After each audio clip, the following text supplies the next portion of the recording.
Ja, willkommen zu einer neuen Folge Geschichten am Kamin. Heute wollen wir mal eine Zeitreise machen. Wir gehen zurück in das Jahr 1954. In Deutschland sind die Trümmer des Krieges größtenteils weggeräumt und der beständige Wiederaufbau gibt den Menschen im Land auch wieder Mut, hoffnungsvoll in die Zukunft zu blicken. Aber es gab nicht besonders viel, worüber man sich erfreuen konnte. Jeder war froh, ein Dach über den Kopf zu haben und eventuell auch einer geregelten Arbeit nachzugehen. Ganz glückliche Menschen trafen sich abends irgendwo in der Eckkneipe. Der Bundeskanzler Adenauer warb für Zuversicht und Wirtschaftsminister Ludwig Erhard sorgte für den Anfang des Wirtschaftswunders. Fast niemand besaß damals einen Fernsehempfänger. Aber so einige besaßen noch einen Volksempfänger, also so eine Art Radio.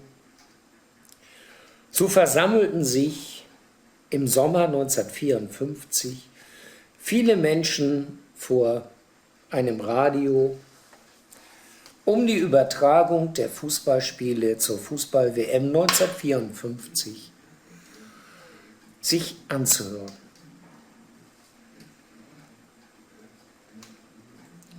Manchmal 50 bis 100 Menschen vor irgendeinem Geschäft, wo Radios und Fernseher verkauft wurden und wo ein Gerät lief, haben sie sich versammelt, um das da mit anzuhören oder im glücklichen Falle es auch zu sehen.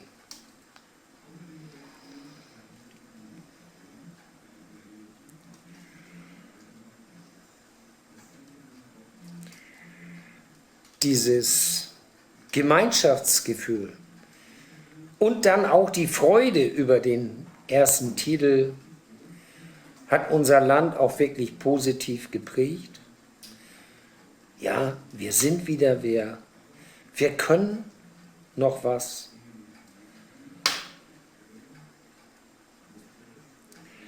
Und zur Erinnerung einmal ein Zusammenschnitt von dem, was die Menschen damals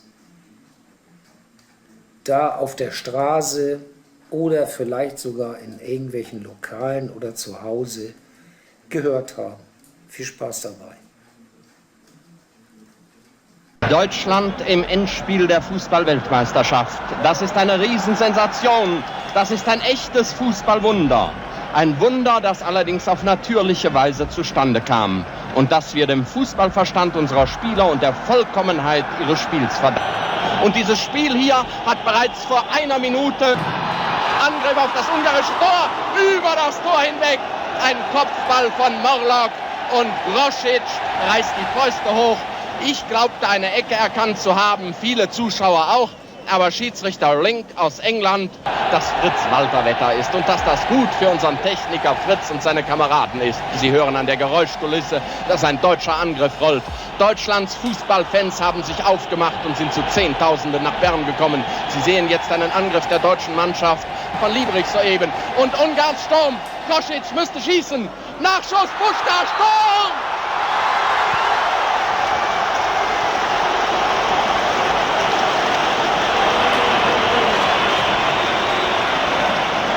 Was wir befürchtet haben, das ist eingetreten. Der Blitzstart der Ungarn hat ihnen die Führung eingebracht. Ungarn schießt nach 6 Spielminuten durch Puschkas, den Spielführer, das 1:0. Das Tor kam errungen. Seit 100 Jahren spielt man organisiert Fußball. Seit 50 Jahren gibt es einen Weltfußballverband. Seit 1930 Weltmeisterschaften. Und nie war Deutschland im Endspiel. Den Angriff eingefädelt hat. Doch Glück für Deutschland und jetzt Tor! Tor! Einmal hatten wir Glück. als Kosic hinfiel. Kohlmeier spielte schlecht zurück zu Turek, der schon im Hinauslaufen war. Turek konnte das Leder nicht festhalten. Szybor wie der Wirbelwind vom rechten gegenseitig Vorwürfe. Das sollte sie nicht. Sie sollte ruhig versuchen, ihr Spiel aufzuziehen. Es steht 2:0 für die Ungarn und das gibt ihnen eine tolle Sicherheit. Das ist klar. Jetzt ist Ottmar Walter durchgegangen nach dem Anspiel der aus Kaiserslautern hängen. Der zu seinem Clubkameraden Fritz Walter. Von dort zu Rahn. Rahn und Tor! Tor für Deutschland! Tor! Es steht nur noch 2:1. 10 Minuten sind gespielt. Der Schuss von Rahn aus Linksaußenposition wurde abgefälscht von einem Abwehrspieler der Ungarn.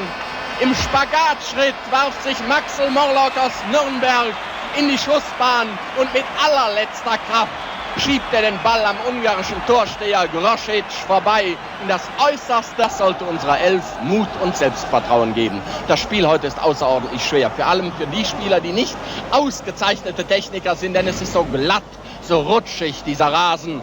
Und eben hat May aus Fürth im Zweikampf gegen Szybor 2:1 nach 12 Minuten im Berner Stadion, das sich allmählich doch wohl bis auf den letzten Platz füllt, denn die Nachzügler sind erschienen, eingesetzt worden.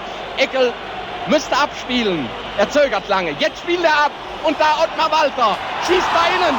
Aber Grosic mit einer Flugparade. Hidekuti alleine durch. Nur ein Abwehrspieler. Schuss von Szybor. 1 Meter am Tor vorbei. Ja, es ist wohl einmalig bei einer Fußball-Weltmeisterschaft. Heute spielt Deutschland stärkstes Aufgebot. Tor! Tor! Eckball von Fritz Walter. Tor von Rahn.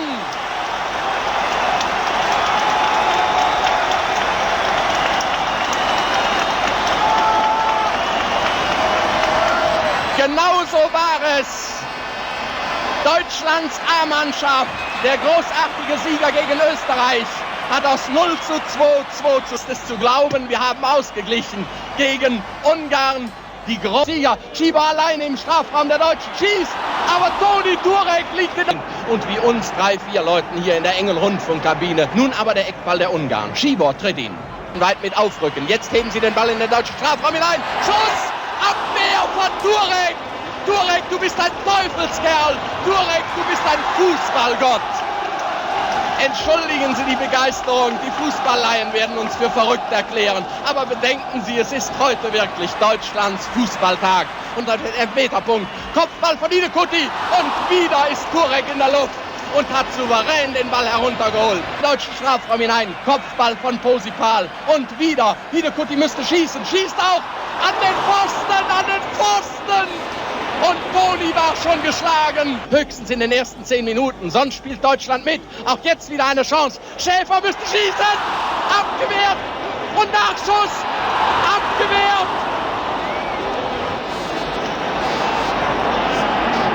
Ja, also liebe Ungarn. Jetzt müssen wir sagen, jetzt habt ihr Glück gehabt. Der Schäferschuss von den Fingerspitzen von Grosic abgewehrt. Nachschuss von Rahn könnte noch Erfolg bringen. Fritz Walter hebt ihn vor das Tor. Wer springt hoch? Auf dem leeren Torlinie. Da stehen 2, 3 Spieler. 3 fallen hin. Wer bleibt Sieger? Schäfer hebt den Ball vor das Tor. Puschkasch fintiert. Täuscht 2 Abwehrspieler der Deutschen. Jetzt spielt er ab. Hat gut abgespielt. Aber der Abpfiff erlöst uns aus einer bedrohlichen Situation. Die erste Halbzeit in Bern ist beendet. Es steht 2:2 unentschieden. Und wenn Robert Lemke. Wir melden uns also wieder aus Bern. Und Szybor und die beiden Anschluss- und Ausgleichstore der Deutschen, Morlock und Rahn, gefragt, wer gewinnt. Ein einziger hat von ihnen gesagt, Deutschland. Alle anderen sagten Ungarn. Jetzt in der Halbzeit haben wir wieder gefragt. Steht da. Trotzdem, noch einmal müsste ein Schuss von Szybor kommen. Aber Turek holt den Ball wieder im zweimaligen Zugreifen. Das war der erste bedrohliche Moment. Und der Ungarn durch Puschkasch, der schießt aber Turek an. Nachschuss, abgewehrt von Liebrich. Puschkasch stand allein, 8 Meter vor dem Tor. Am Fuß ein schöner Pass zu Puschkasch, wird postwendend erwidert. Und Schuss über das Tor. Mittelstürmer spielt ab zu Kosic. Kosic auf engstem Raum, schön abgespielt. Jetzt Gefahr, Schuss auf der Torlinie gerettet. Nachschuss müsste kommen. Nochmal auf der Torlinie gerettet. Das erste Mal Posipal, das zweite Mal Kohlmeier. Aber die Ungarn bleiben im Ballbesitz. Bocik müsste schießen. Gibt zu Cibor. Cibor schießt. Abgewehrt. Liebrich rettet. Noch einmal Nachschuss. Kosic am linken Flügel. Rettet. Und jetzt ist die Gefahr beseitigt. Flügel zu Todd. Todd könnte den Ball vor das Tor ziehen. Kopfball an die Querlatte von Kosic. An die Querlatte und kein Tor. 2:2, nachdem Turek schon geschlagen schien. Abgewehrt, aber schlecht abgespielt. Und die Ungarn. Puschkasch schießt aus 20 Metern, 1,5 Meter am Tor vorbei. Genau gespielt, 61 Minuten im Wankdorf Walter. Und Ottmar könnte schießen, gibt ab zu Rahn. Rahn schießt. Puschkasch zu Hidekuti, der zu Puschkasch. Puschkasch schießt. Gehalten auf der Torlinie. Und Kohlmeier schlägt den Ball so geschickt ins Aus, dass es noch nicht einmal einen Eckball gibt. Toni Turek, Mensch, hast du uns eben Angst gemacht, aber wahrscheinlich war keine Zeit mehr mit dem Fritz könnte schießen, spielt zum Rahn, Rahn schießt am Tor vorbei, überlegt, was er macht, dribbelt, könnte jetzt zu Rahn spielen, Rahn schießt, abgewehrt, ins kurze Eck platziert und wundervoll gerettet von Grosic. Durch Cibor, alleine durch, Turek aus dem Tor heraus, hat gerettet, Nachschuss von Hidekuti, ans Außennetz. Toni, du bist Gold wert, du bist mindestens so schwer in Gold aufzuwiegen wie der Coupe Rimet, also der Goldpokal, der 1,5 Kilo schwer sein soll und einen Kopfball abgewehrt, aus dem Hintergrund müsste Rahn schießen, Rahn schießt, Tor!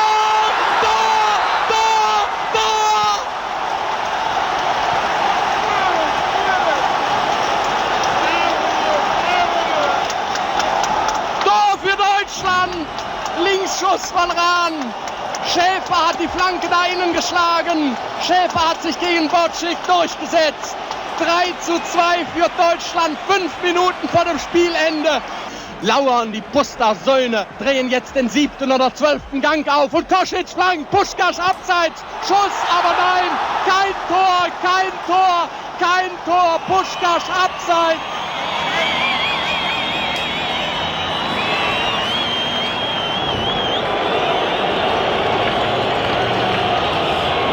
Eindeutige Abseitsstellung von Major Puschkasch. Großartig seine Aktion, großartig auch die Vorarbeit von Kosic, der mit Kopfball zu seinem Clubkameraden verlängerte. Vom Tor der Ungarn. Puschkasch am Ball im Mittelkreis, aber Eckel springt dazwischen, hat abgewehrt. Die ganze deutsche Mannschaft setzt sich ein mit letzter Kraft, mit letzter Konzentration. Ottmar Walter fällt hin, Bocik an 2 Deutschen vorbei. Jetzt haben die Ungarn eine Chance, spielen ab zum rechten Flügel. Cibor, jetzt ein Schuss! Gehalten von Toni, gehalten!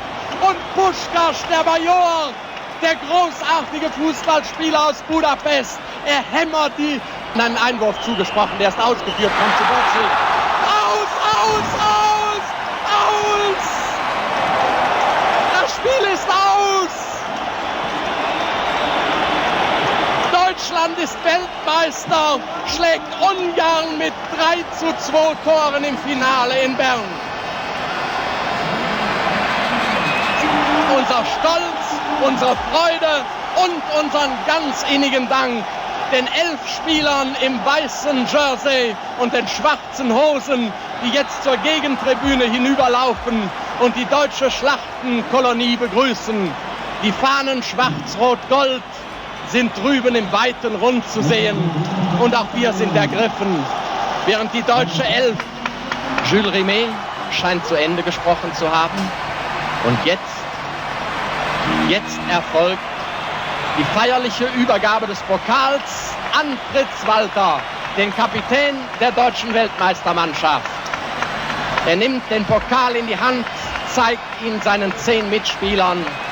Und jetzt ist auch Ferenc Puschkasch nach vorne gegangen, hat die Gratulation angenommen und Deutschlands Hymne erklingt.